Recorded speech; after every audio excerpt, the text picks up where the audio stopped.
On today's Locked On Thunder podcast, the Oklahoma City Thunder fall to the Milwaukee Bucks in the NBA Cup Championship. The Thunder's offense struggles, so does its shooters. Does any of this mean much in the big picture? We're going to break it all down on today's show.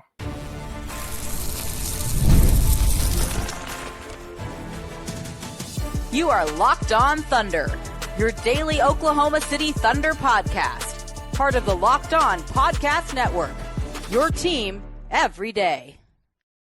Let's get it going on the Locked On Thunder podcast on the Locked On Podcast Network, your teams every day. I am your host, media member, and beat writer for Thunder on SI, Rylan Stiles. Follow me on Twitter at Rylan_Stiles. Follow the show on Twitter at LOThunderPod. On today's show, brought to you by Game Time. Go download the Game Time app, create your account, and use code LOCKEDONNBA for $20 off your first purchase. We're diving into the Oklahoma City Thunder falling to the Milwaukee Bucks 97-81 in the NBA Cup Championship, and a game in which the Thunder struggled mightily. Many sweeping overreactions and underreactions. We'll talk about where everything should level off at after this game. An important note off the top, this game, of course, does not count in the regular season standings. It does not count in the players' individual statistics. And it does not count, period, except for the Bucks now being crowned the NBA Cup champions, and the Bucks players having more additional money than Oklahoma City players will get for winning the Cup. Now, with all that being said, this game has already and will continue to cause a stir both locally and nationally. Locally meaning like every Thunder fan around the world seemingly is hyperfixated on this game and kind of the reactions to it. And then nationally, this was a showcase game for the Thunder where they get a few and far between national TV game and a game in which the entire NBA world is watching. The only game in town, and they did not play to their standard in this game. However, that does not mean that it's an indictment on this Thunder's roster, or it has to come with sweeping generalizations. It also doesn't mean you can just kind of push it under the rug. And so we're always going to try to find the middle ground, and that's where we're going to start today. First and foremost, before you get into the weeds of things, which we will, as we do on this show, like we go into the weeds, we go deep down into the roots, not just surface level at Locked On Thunder. But the first and foremost thing is you're not going to win games. When Shai puts up 21 points on 33% shooting and J-Dub puts up 18 points on 40% shooting, the buck stops there. You're just not going to win games that way. And yes, that's a ton of pressure to put on those two guys. That's what happens when you're a superstar and a rising star, respectively. And when this roster is tailor-made for your offense. Like whenever Shai is your offensive engine the entire time he's on the floor, whenever J-Dub has to carry the offense in staggered lineups, it comes down to how those guys played. And those guys did not play well tonight. You tip your cap to Milwaukee. Andre Jackson was awesome against SGA. Andre Jackson was lethal against Shai. And the Bucks, as we mentioned on both pods this week, Monday and Tuesday, when we previewed this game, the recipe for success, what was it? You had to get your three-point shot falling and loosen up this Milwaukee defense. And did not happen. 5 for 32, 15% from three. You had to adjust to a style of team that has given you trouble historically. Really, for as good as the Thunder have been, it's been the only style of basketball that's hurt the Thunder, is whenever teams can pack the paint effectively and be really physical with you. When you can be physical and put a body on J-Dub, he very much struggles as a scorer. Check, it happened tonight. When you can pack the paint and really harass SGA inside the arc, he struggles. That's the only time he struggles. Now, he typically does not struggle to this degree. As a matter of fact, this game plan from the Bucks defensively, very similar to the Mavericks game plan, where Shai was the best player on the floor by a mile. He was not even close to the best player on the floor in this game, as Giannis and Dame both played really well, and Giannis was awesome. So that's where it all stops. And we will still get into what a lot of the other aspects of this game that is driving Thunder fans crazy. But for all the overreactions, for all the takes, for all the complaints, it starts and stops with those two guys. Just as for Dallas and for other teams, it starts and stops with their top two guys. This is a star-driven league, and your stars did not play good enough tonight. And those were the two biggest missing ingredients from the path to victory, the keys to the game. We laid them out on Thunder and SI. We laid them out on this crossover with Locked On Bucks. We laid it out on Monday with Michael Martin. You had to shoot the ball well, and you did not. Because defensively, you really checked all the boxes. Yes, AJ Green shook loose for 3 for 5, and he hit timely shots. Gary Trent Jr. hit timely shots. Brook Lopez hit timely shots. The Bucks took your game plan, made it their own, and won the game. Because Giannis is a walking 32 and 14 guy. Tonight, he had 26 points and 19 rebounds and 10 assists with 2 steals and 3 blocks. Like, you held Giannis under 30 points. And he had some clean looks, and he shot 52% from the floor. Guess what? That's life playing Giannis. Like, Giannis is never going to play a game in which he does not overpower you at times and just will himself to open shots. Dame went 5 for 10 from 3. He put in 23 points overall, and you held Milwaukee to 97 points.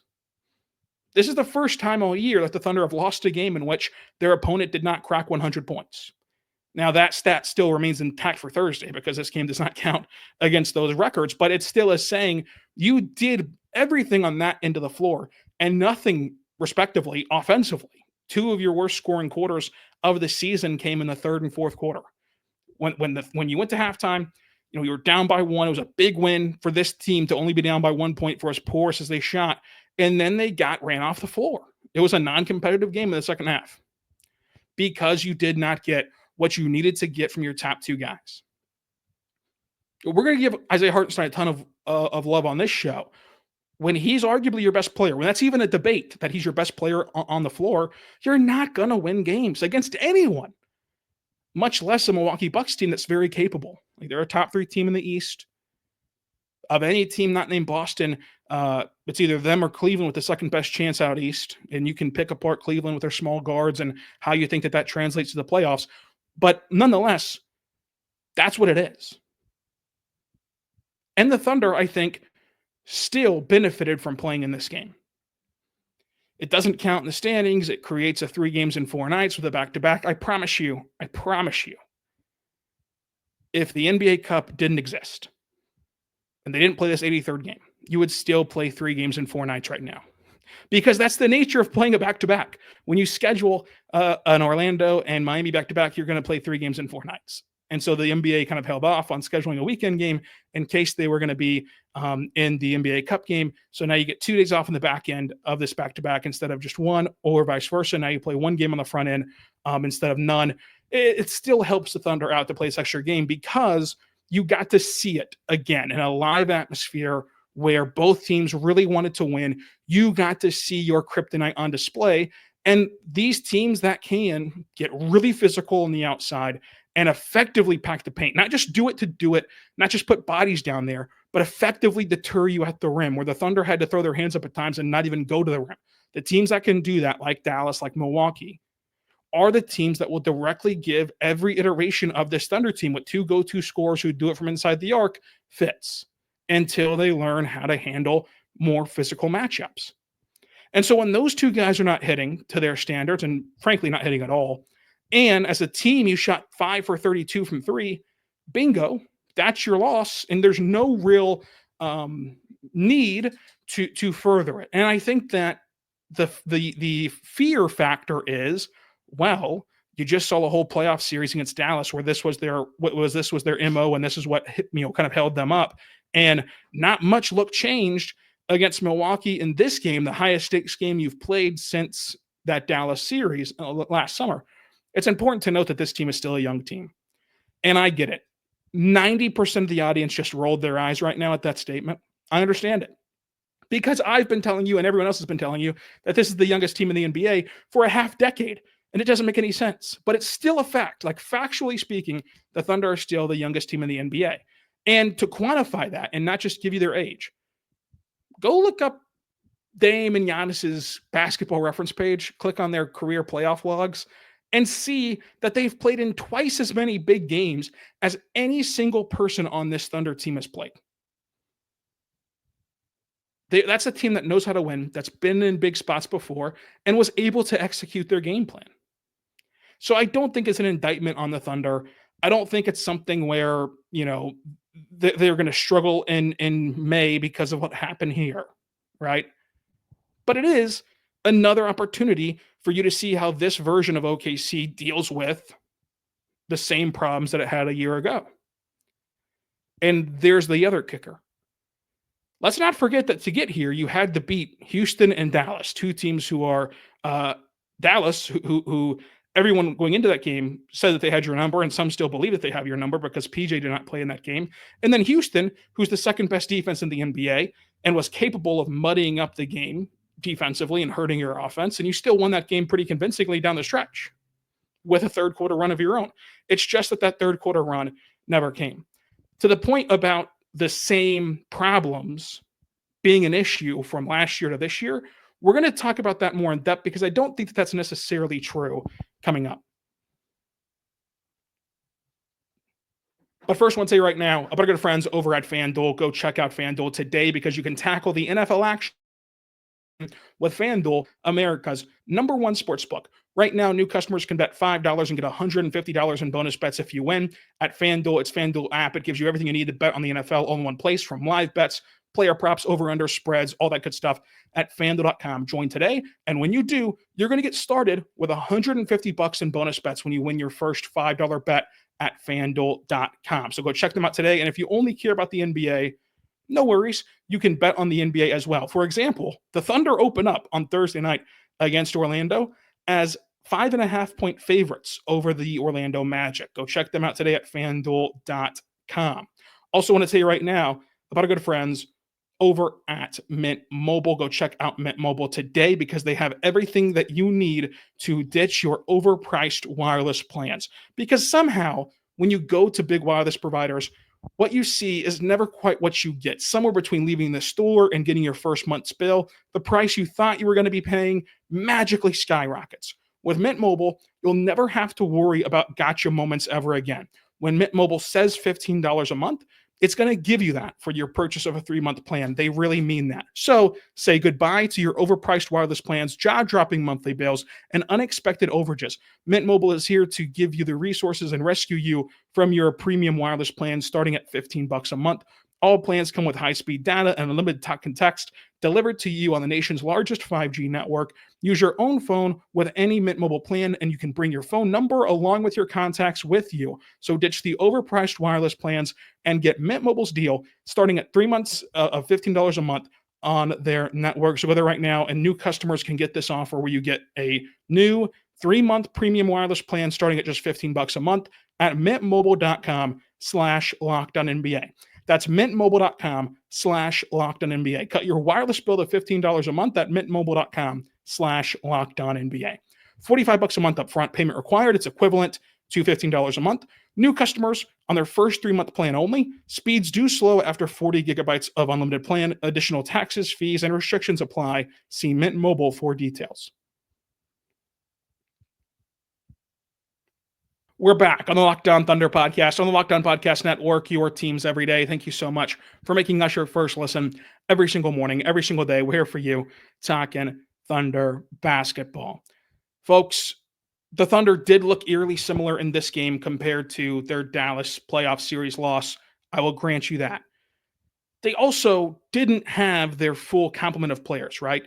I'll tell it to you like this. When Chet went down, one of the biggest things that I said in the show was, I don't know how much that it'll impact the regular season. Whenever Hartenstein returns, you kind of just swap out Hartenstein for Holmgren, and you can play to the similar standard that you played a year ago, and that's good enough to rack up postseason, regular season wins. Where it really hurts you is the postseason.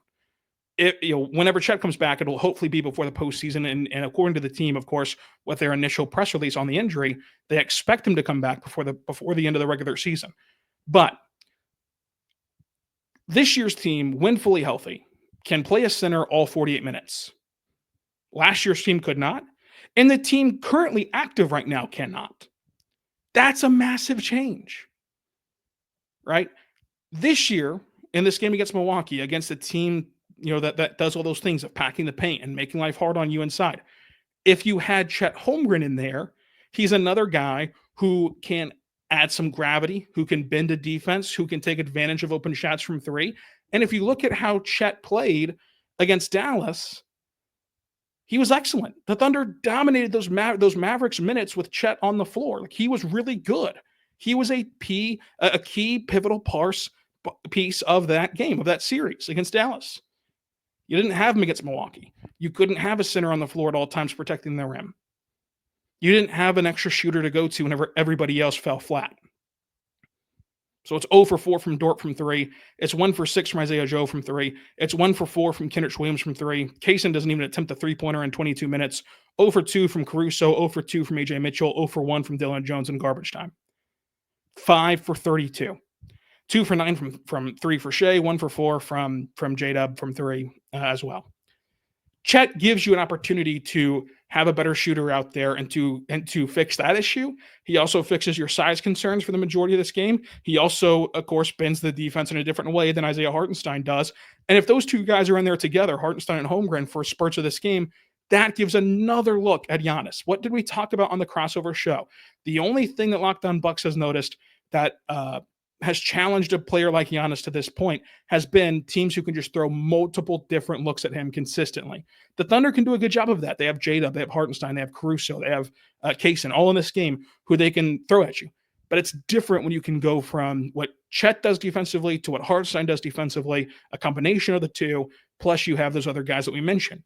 So like all of that changes this thing completely, and we haven't seen a team yet on the floor different from last year. So the definition of insanity would be to expect the different thing to happen with with whatever it is, right? Like you expect different results doing the same thing. And so this is the same exact situation that the Thunder fell in last year with only one center, and they had bad 3-point shooting in big games. They were the best 3-point shooting team in the regular season.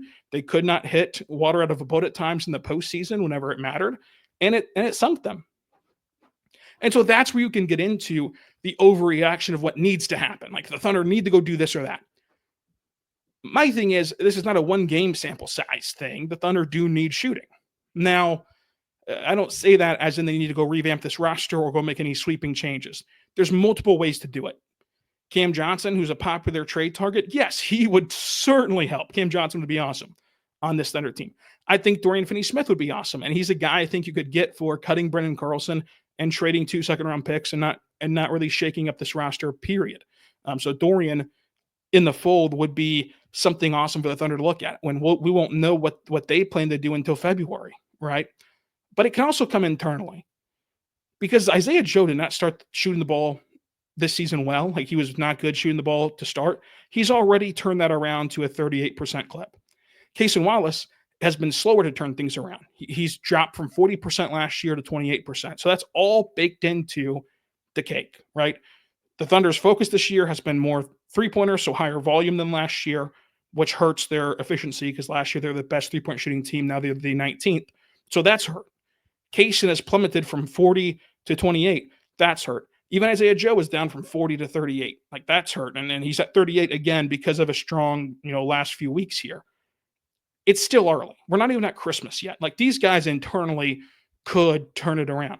Chet Holmgren coming back would give you another option. And yes, Chet Holmgren, much like these guys, are streaky. And perhaps you think that the Thunder need a guy who's just a simply sharp shooter. Like that's what he is. He's not a streaky shooter. He's not a capable shooter. He doesn't need everything perfect. Like he just goes and gets shots and gets buckets from beyond the arc.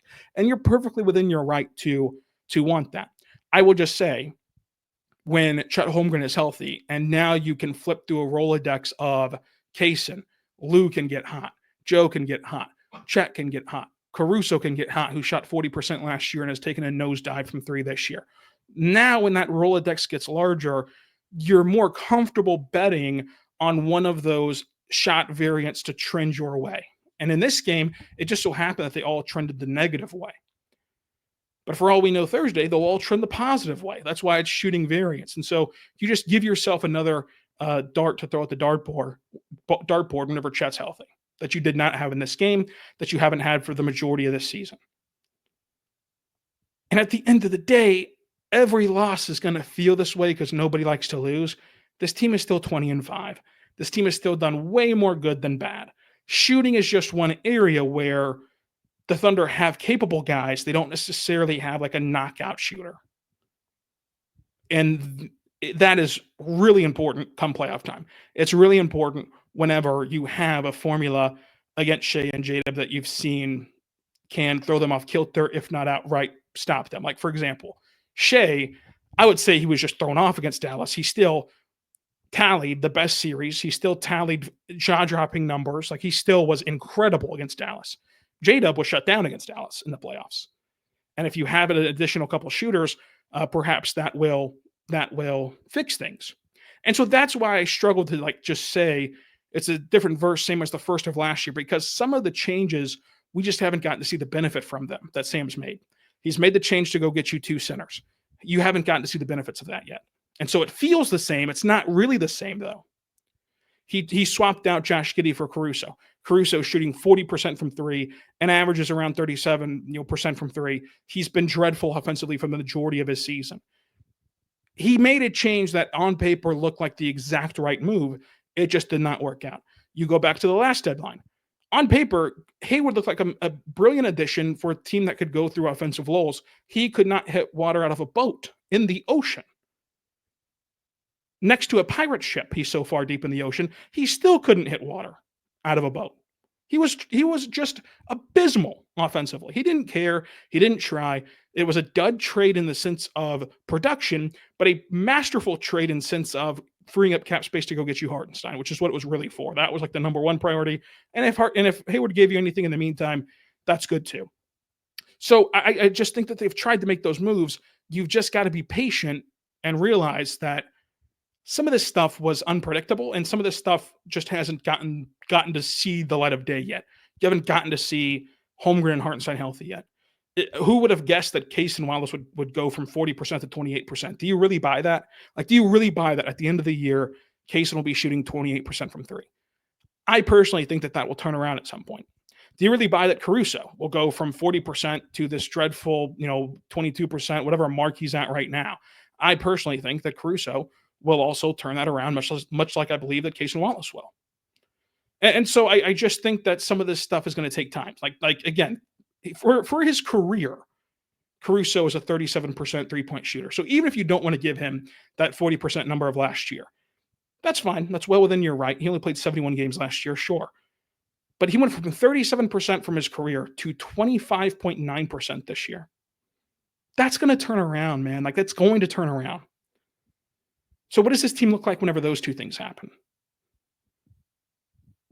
We don't know. We'll see. So that's why I struggle to lean into the sweeping indictments that people want to make on this team. But when you're the only game in town, whenever you're on the big stage, and it's a seldom big stage for the Thunder, that's the lasting impression. Coming up, we'll talk more about this game, including Hartenstein. But first, I want to say right now, but our good friends over at Game Time, go check out Game Time today. I think that Game Time is the perfect ticketing app for NBA fans, because with Game Time, you get the last-minute tickets, lowest prices, guaranteed. How many times have you been in downtown OKC and the Mavericks are in town and you really want to see Luka Doncic, but he's questionable? Well, guess what? You can stroll around downtown, wait for the official update, see if he's in or out before buying your ticket, and still get the last-minute tickets, lowest prices, guaranteed at Game Time. They have awesome deals over there, and I love the Game Time picks. It's a curation that makes it easy for you to save more on sports, concerts, comedy, and theater, etc. I also love their all-in pricing. You toggle this feature on, they show you the exact total up front with no surprise fees at checkout, and the view from your seat. Perhaps many of you hopped on a bird, went out to Las Vegas. You've never been to the T-Mobile Arena before. You could go see a view from your seat, know exactly what you're getting into at Game Time. Go check them out today. The lowest price is guaranteed, or Game Time will credit you 110% of the difference. And they even have Game Time ticket coverage when you purchase the covered ticket. It has the most flexible customer service policy in the ticket marketing industry. So go download the Game Time app, create your account, use code LOCKEDONNBA for $20 off your first purchase. Go there right now. Terms and conditions apply whenever you create your account. Redeem code LOCKEDONNBA for $20 off your first purchase. Go download the Game Time app today. What time is it? Game Time.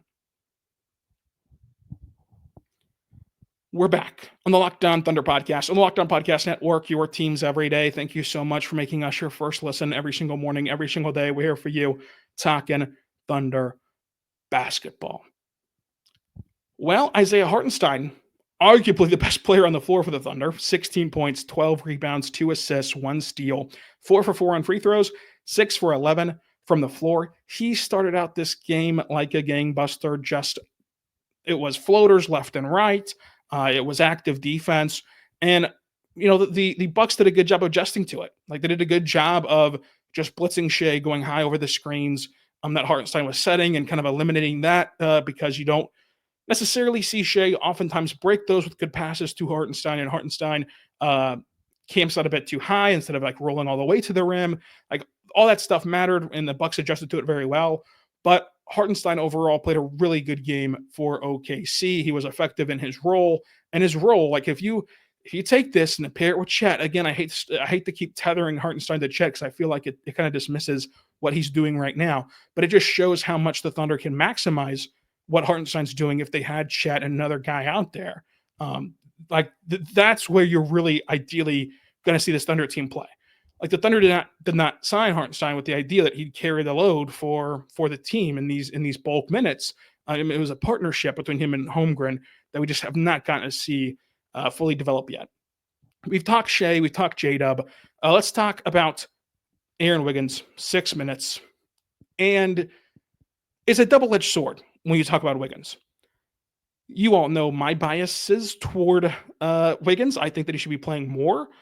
However, I do understand why he's not. I believe it is because of the defensive end. And it's hard to crucify, right?